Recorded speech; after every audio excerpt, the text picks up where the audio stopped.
Welcome, welcome, welcome. This is Charles McCutcheon. I'm your favorite entrepreneur. Today we're going to talk about how to buy commercial real estate. I'm going to flip through some of these slides, but then the meat of it is going to be at the back end of it. And then you can see what I see and think what I think when I go through the numbers. And so a lot of people hit me up, like I say, about deals, and they hit me up with 14 units, 12 units, 30 units, 50 units, and say, hey, can you look at this? And I'm just like, I can look at some basic numbers, but it seems like when people give me this information, a lot of people don't give me all the information. They only give me a little bit. So it's harder for me to just break it down so I have a better understanding. So let me go flip through this right quick. My disclaimer, I'm not a lawyer. I'm not providing any legal advice. Always go to the expert to get your legal advice. I'm just providing general information. And then my other disclaimers, per the SEC, you cannot solicit funds. You have to have a prior relationship before y'all do that. And this is the private money thing that I tell y'all about. And no way I'm saying invest anything with me. I'm saying first establish a relationship, but talk to your legal team. That's the plug I got to put out. That's me in a nutshell. You already know who I am.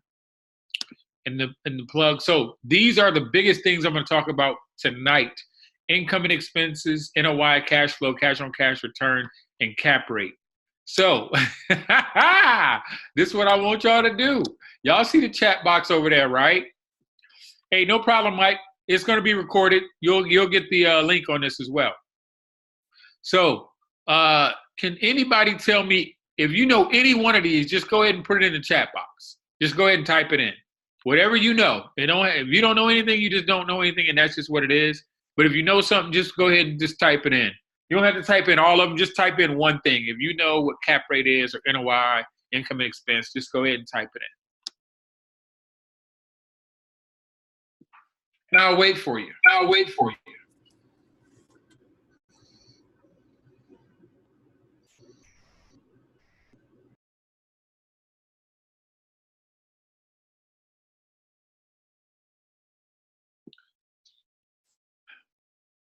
Net operating income, cash on cash return. Yes.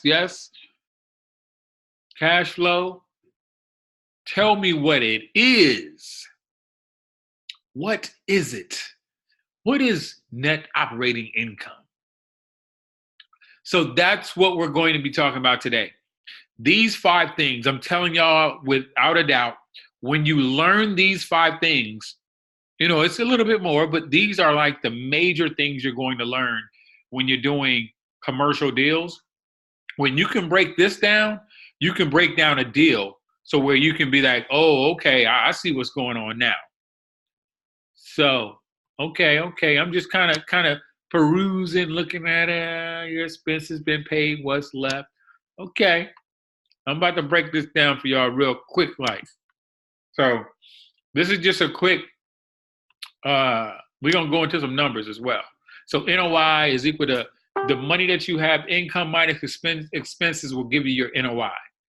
Your cap rate is your NOI divided by the price that you paid for the asset. So we're about to go in depth on this stuff. So you can have a better understanding. I'm going to do one at a time so you have a better understanding. So income and expenses.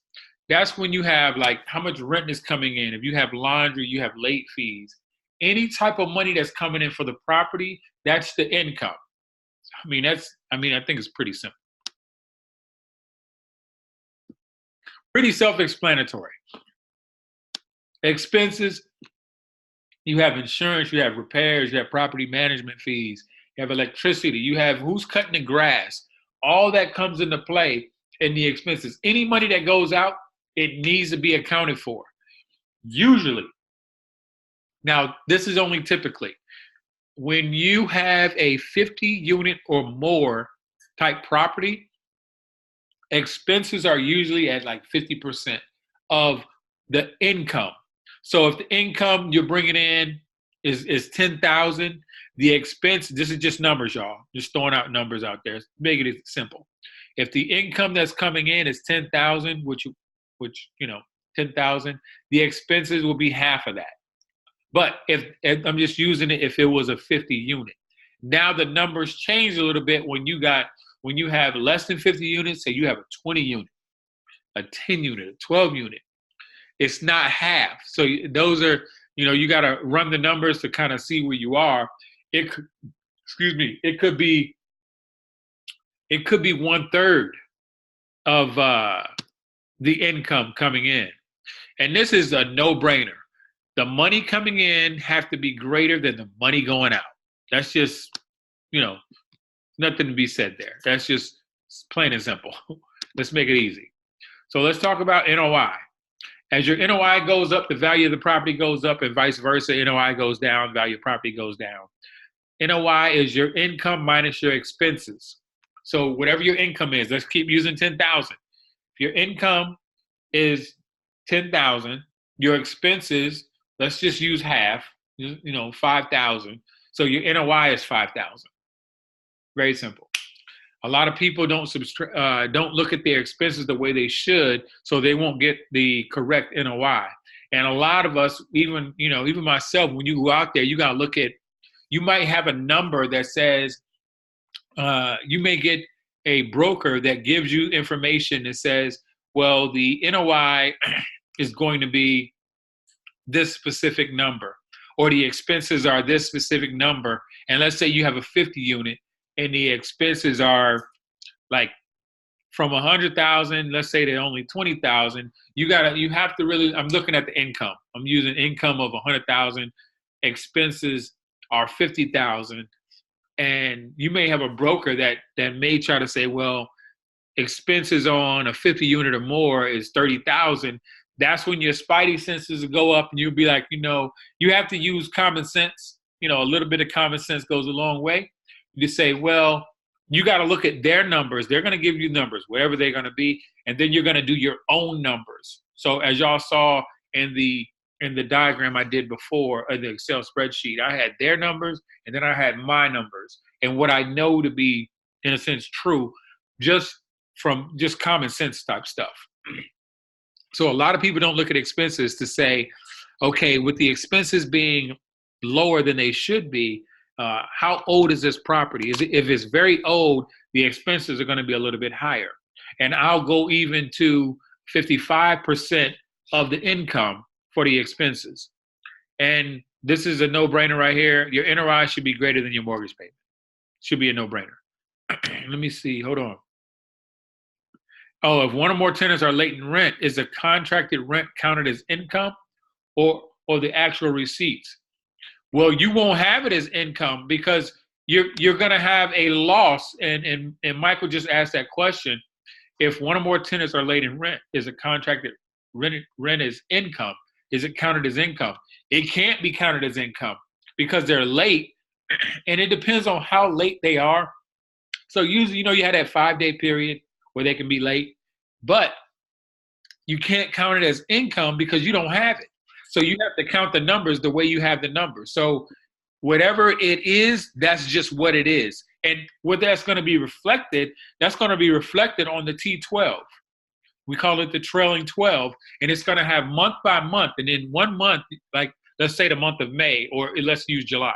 The month of July will have a variation in it. It's going to be lower, and you're going to be able to see who didn't pay. You'll be able to tell who didn't pay, and that's why it's so, you need to get the trailing 12, the profit and loss statement, which is going to have the expenses on there, and the rent roll. And 9 times out of 10, it may not be correct, and you may not get them. So you may only get one thing. So you got to kind of create this story as we go along. Cash flow. So I'm giving y'all all these terms because these are like the major terms, and then I'm going to put it all together in the end. And I'm going to put it all together using the 12 units so you have a better understanding. So cash flow is your NOI minus your mortgage payments. You don't add mortgage payments to this one. And it has to be positive. Of course, it would be positive. And somebody say, well, does it cash flow? And I'll tell people straight up, I'm not doing a deal if it doesn't cash flow. It doesn't make sense to me. So let's start going a little bit more into it. So cash on cash return. It tells you how fast your money is moving. So if you invest $10,000, how fast can you get that back? And we look at it in the terms of 1 year. If you get your $10,000 back in a year, you got 100% return. You get it back in 2 years. 50% return, 3 years, 33.3% return. So that's kind of like how the cash flow works. Your annual cash flow divided by your down payment. Cash on cash return should be at least 10%. And I hate putting that because that's not always the case. You won't always get 10%. I mean, I would like 10%, but sometimes it is not going to be 10%. Sometimes it's going to be lower, and you have to look at everything to say, do I want to do this deal because it's a lower cash on cash return. Cap rate, capitalization rate. You're going to hear that. So it's your NOI divided by the sales price. If you paid all cash, like this investment we're working on right now, the 12 unit, $699,000. If you paid all cash, what's the return on your investment? You don't use a mortgage in there. Hold on for 1 sec. You don't use a mortgage in there. The higher the cap rate, the higher the risk. And usually you see high cap rates in like bad areas. And then you see like a 6 to 8% cap rate in a class A area. That's just, how the ball bounces, because you don't have a lot of work that needs to be done with the class A. If you have questions, just go ahead and type it down on a chat group, and then we're going to go through it. So let's break down this 12 unit, and I'm going to use the same stuff I just gave y'all. So the purchase price of $699,000 is 12 units. That's about $58,000 per unit. The income when all of the units are filled is $104,400. I'm going to break it down even further after this. The expenses is $34,757. The NOI is that cash flow, cash on cash return, cap rate. Okay? I may have mixed up the cash on cash return and changed it around. I'm sure I did, and I'll have to change it back. No big deal. But those are just numbers, and I'm going to show you how you calculate these numbers. So as we going through this one, purchase price, I said again, $699,000. Income minus expenses gives you your NOI. Income minus expenses give you your NOI. So that is what you need to be writing. Write that in the chat group. Income minus your expenses give you your NOI. Income minus expenses is equal to your NOI. And so if you write it and if you say it, then you can remember it, because this is a lot of stuff. And this is the core right here. These 5 things that I'm giving y'all, this is the core of the commercial real estate. Income minus expenses equals NOI. Income minus expenses equals NOI. This is the core. So cash flow, it's the NOI minus the mortgage. So, and this is a tricky one because we're not going to have a mortgage on this one. But if we had a mortgage and it was $10,000, so you take the NOI minus the mortgage. If it was $10,000, that'd be $49,000. That'd be the cash flow. So you see how these two add up right here. That's only because it's not going to be a mortgage on this asset. So the NOI and cash flow match. But if there was a mortgage, then the cash flow would equal the NOI minus the mortgage. Go ahead and put that in. NOI minus the mortgage equals cash flow. Mortgage equal to cash flow. NOI minus the mortgage equals to cash flow. And go ahead and type it in. We got to get used to seeing it. And the only way I think people remember it more if they have to write it.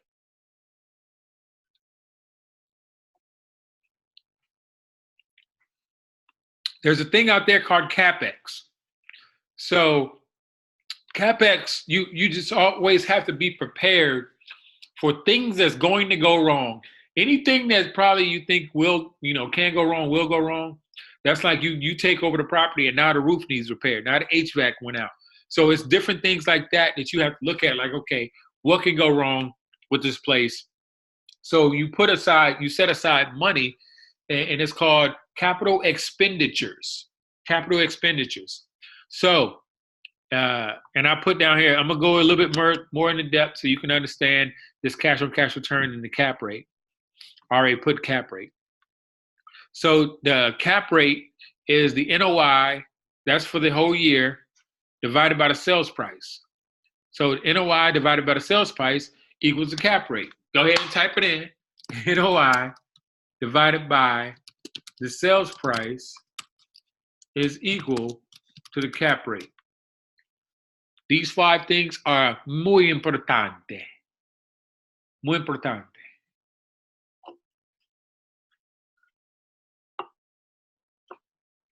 NOI divided by the sales price equals the cap rate. And so if you take these numbers right here, NOI divided by this, you should get about 8.55, well, 0.855, something like that, but 8.5%. You could go up another percent to 8.6%, but, you know, always like to come in low, but always come out on top. And let's go to the next one. Let me see if I added more in here. Hold on. Okay. So I'm going to give y'all some numbers. Hold on. Let me stop this right quick. No, I don't have to stop it. I'm going to put it in chat. So your number, I'm just making this up right now, y'all. Okay? So you got 1.2 million and 30 units. What I want you to do, how much per unit? Just give me how much you see per unit. Whatever you come up with, that's what you come up with.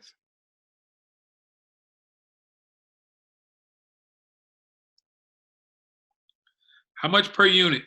30 units divided by 1.2 million.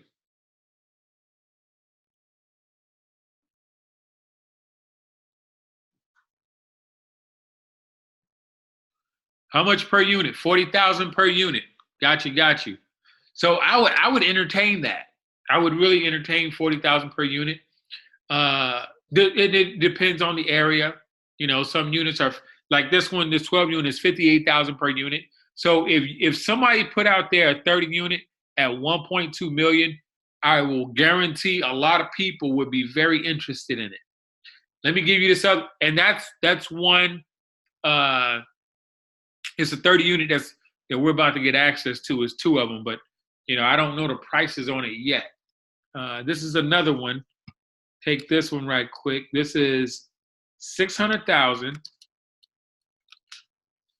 600,000 for 97 units. Give me the math on that one.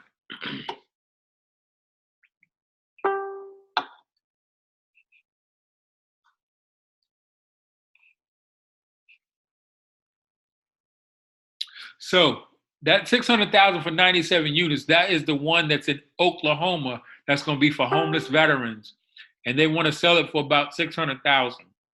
So that's going to be $6,000 something per $6,185 per door. Per door. Do you understand how big that is, and the value play that's going to be had on that? That is just huge. But that's neither here nor there. So if I give you the income of, I'm typing it in as I go, 204,000. Hold on.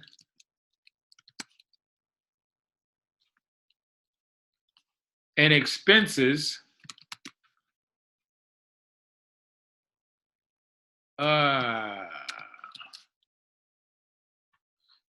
give me the NOI.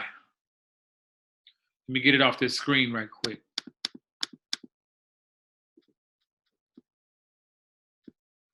Give me the NOI of that.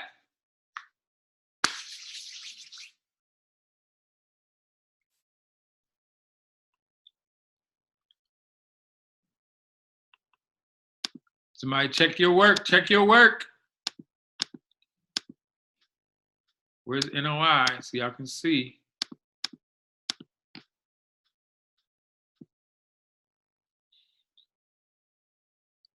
Income minus expenses equal to NOI. We're gonna keep it simple, y'all. It's not that difficult. It's just running numbers, right? And so if you have the NOI, some other things you can get a piece of. These are, let me see, what's the other one I'm working on right now? 880,000. And this is crazy. Run the numbers on that. Just what is it per unit?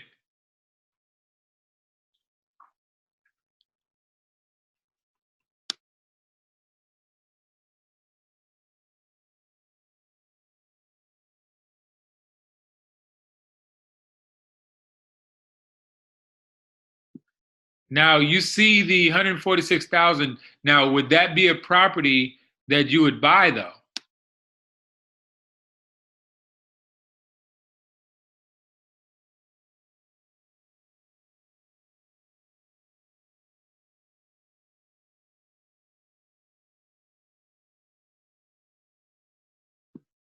Why would you not buy it?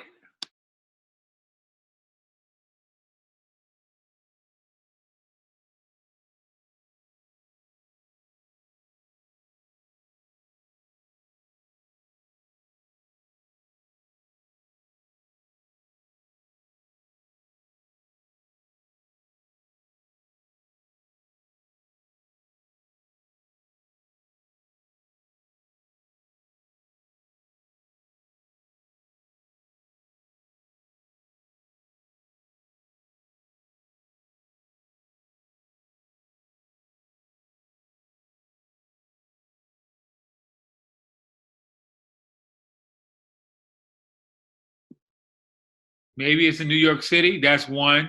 It's a lot per unit. No room. Depends on NOI. Depends on class. Well, I'm waiting on the numbers on that one. That is actually right on the beach. So I don't know if it's going to be good or bad. So we gonna figure this out. I don't know yet. Let me give you this other one.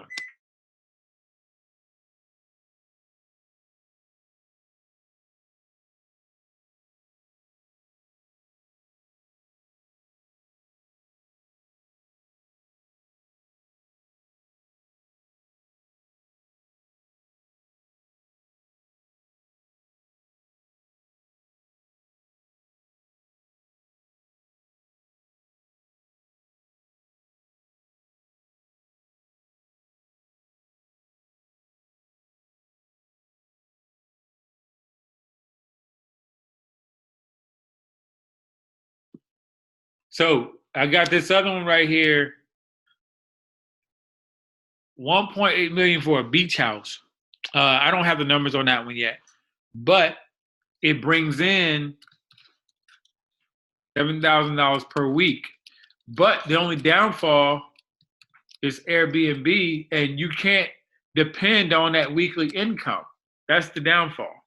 So I'm gonna get with some folks that do, Airbnb and let them run numbers.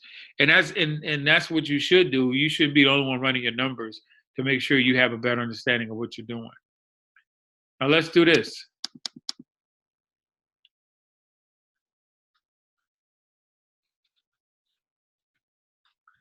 Y'all gotta get it. What is NOI? Back at you. What is it? The definition. Don't be cheating either. No, it's going to be more repetition that you need to do. But what is NOI? Everybody waiting on somebody to say something. I get it.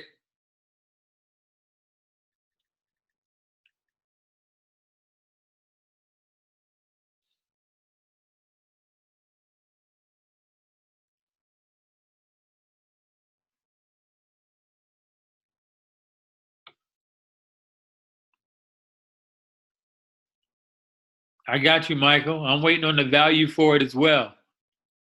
Income minus expenses, net operating income, yes, yes, and yes. Okay, I just want to go over these terms right here, y'all. This is the core. It's just to me, it's almost like I'm gonna give y'all numbers to just run. And you have to you got to get sort of good at it just so you can know. And I'll tell you like this, after you start doing it for a little bit, it'll become second nature. Like you won't even think twice about you know, a cash on cash return, a cap rate, an NOI.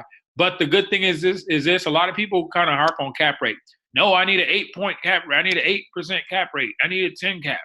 You know, they say 10 cap, 8 cap, whatever. But these cap rates can be manipulated. And if y'all saw me in the Excel spreadsheet, I was manipulating the cap rate. And you do it by either lowering the price of whatever, you know, that type of thing. So, you know, it's gonna be homework, and it's gonna be, when I give y'all this homework, it's gonna be numbers. And I just want y'all to run numbers. And it has to be repetition. That's what it is in real estate as a whole, from residential or commercial. It's repetition, repetition, repetition, repetition. It gets monotonous. So this is what I want to do. I'm going to go into, let me see what else is on here. Let me just ask y'all questions. What is CapEx? Give me some examples. What is that? What is CapEx?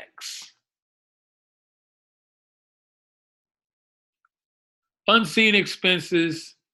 The roof is on fire. No, it's really on fire.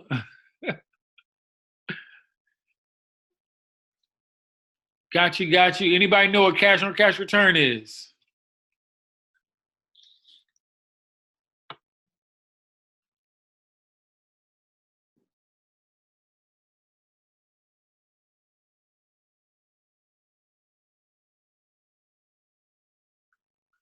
Cash on cash, tell you how fast your money is moving. Yes, yes, and yes, and yes, and yes. Let me move this over here, y'all. This thing is in my way. Got you. Okay.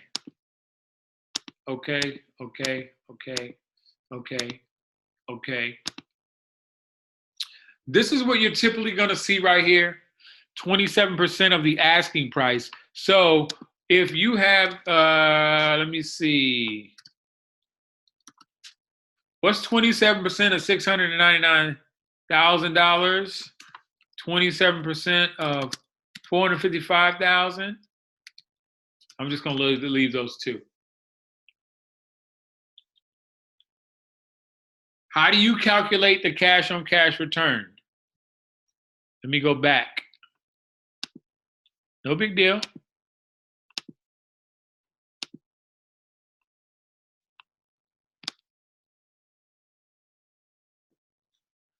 There it goes right there. Your annual cash flow, divided by your down payment.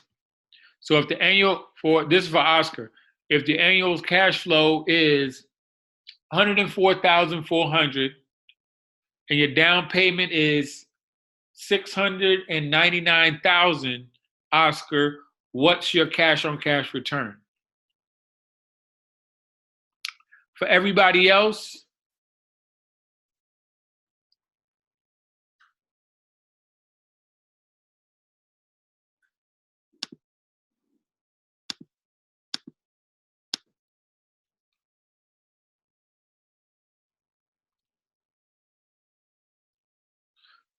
so what is 27% of 699,000?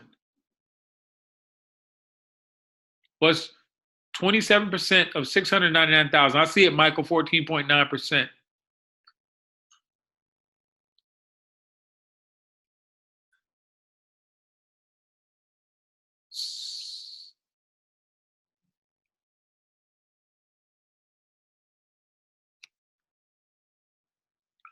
So 27% of 699,000. Everybody with me? It's 27%.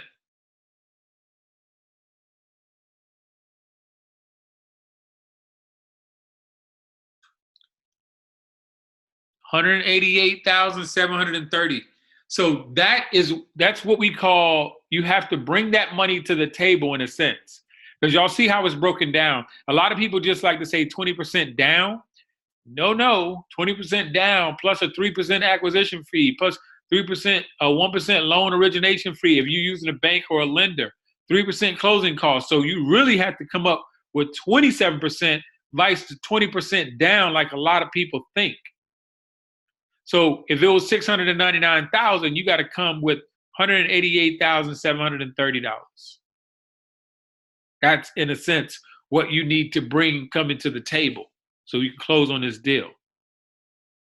Let me ask y'all this, and this is from last time. I'm gonna type it in, see if y'all remember.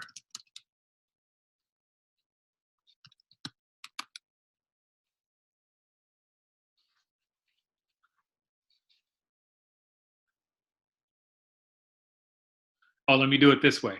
I'm not gonna give it away. Anybody know what that is? DCSR. DCSR. Anybody know what that is? I'm throwing some stuff at y'all right quick. Okay, no problem, no problem. You forgot? Okay. So y'all saw it before, y'all gonna see it again. Debt coverage service ratio. Yes. What is debt coverage service ratio now? What is that? Why do we use it? Why do we care?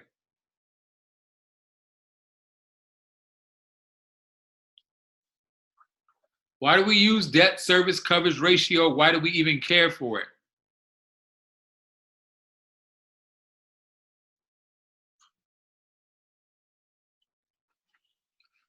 Okay, debt coverage service ratio, or sometimes it's called DCR, debt coverage ratio. That is what banks use or lenders use to determine if you are lendable.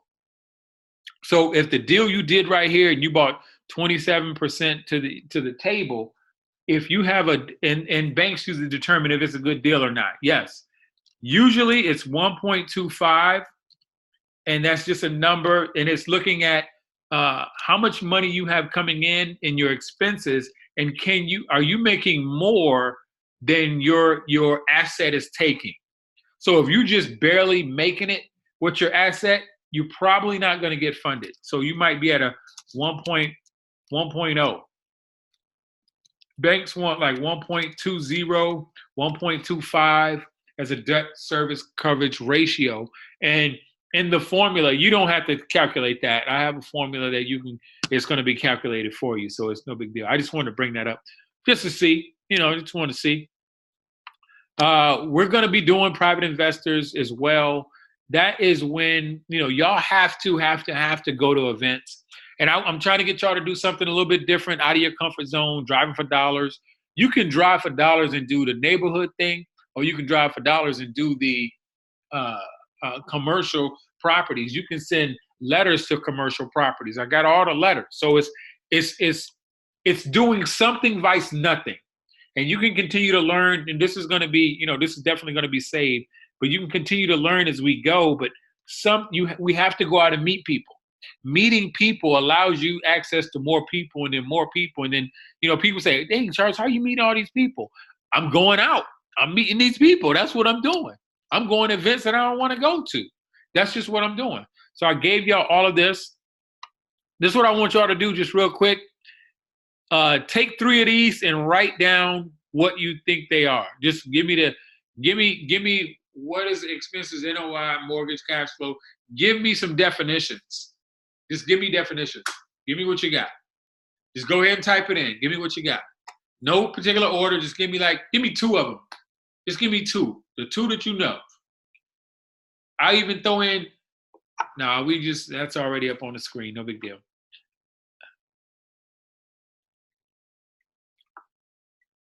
Just give me 2 of them. 2 definitions, y'all. Let's make it simple.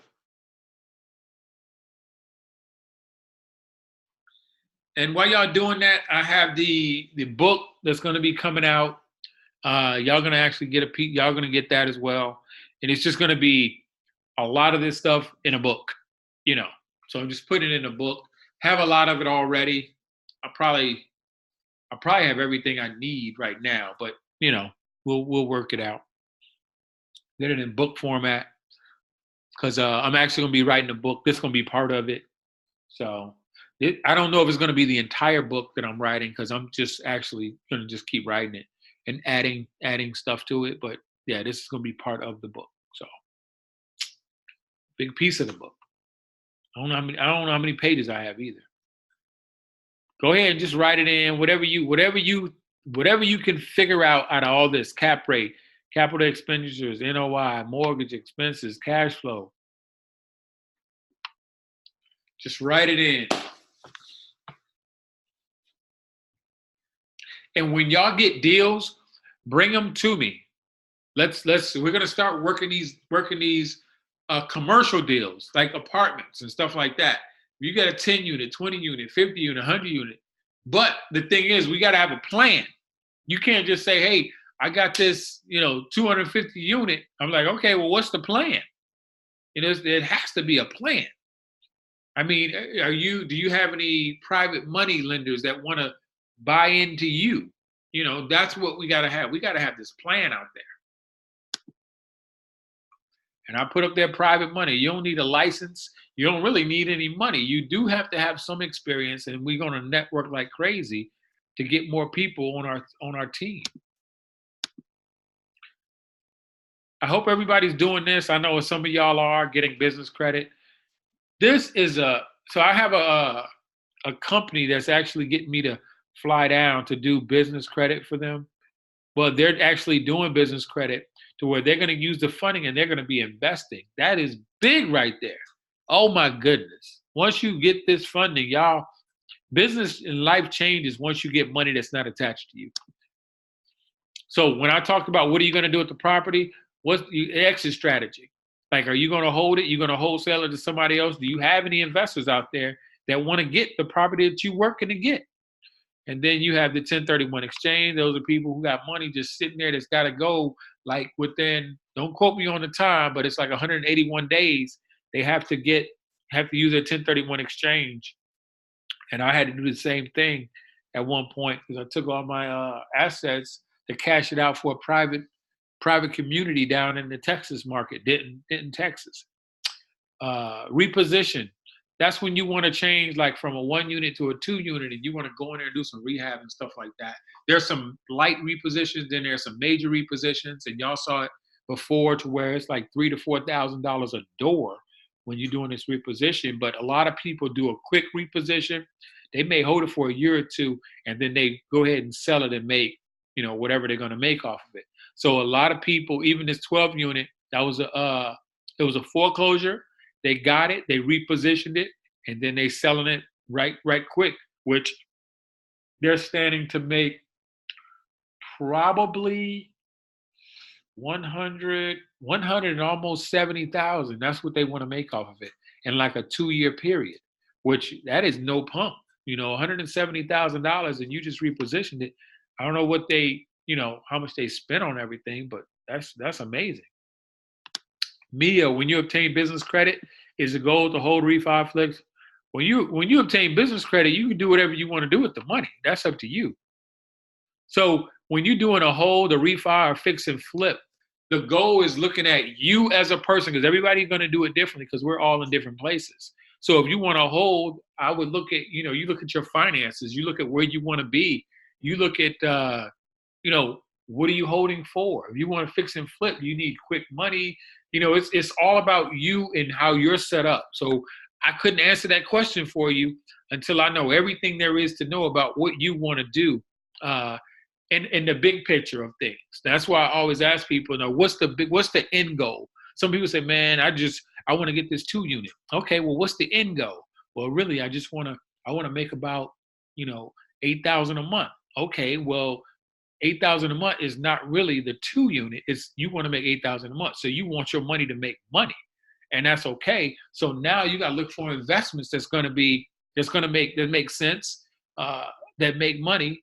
And I'm gonna tell y'all right now, this is just from me to y'all. And some people are gonna be mad at me for this, and try to go against me, and that's okay, because I survived the 2008 crash with the real estate, right? A lot of my friends didn't. And I still see people going to get the 2 units, the 4 units, the 6 units and stuff like that. Now, I'm just using common sense. And my common sense says, like, if you get a 20 unit, a 12 unit, a 50 unit, when the market crashes, you have a better chance of survival than you would if you had a single family home. renting that out. Because when people lose their jobs, how can they pay?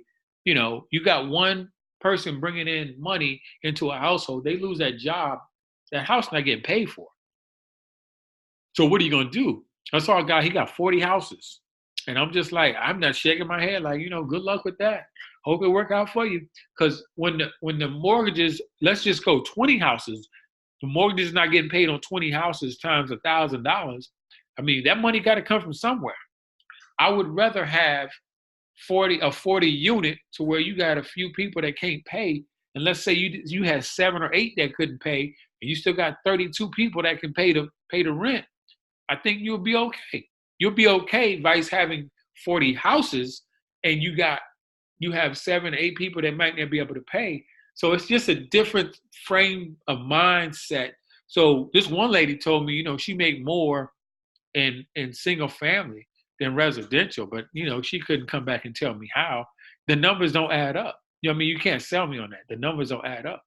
So I mean, you can say whatever you're gonna say, but if your mortgage is $1,500 and somebody paying you $1,800, or even let's go stretch it, they paying you extra $500.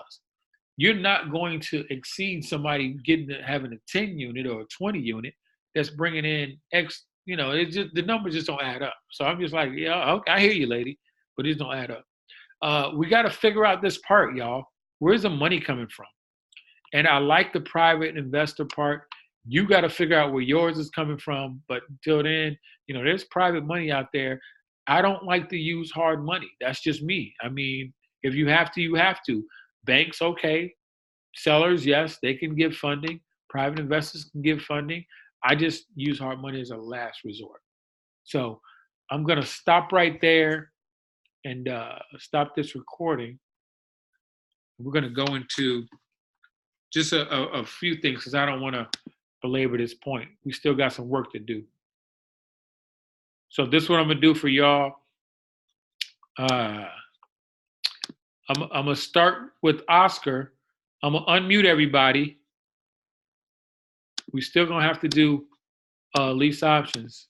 I just want to go through that with y'all just so y'all can see it from me. Y'all hear I hear y'all hear echo? Yeah.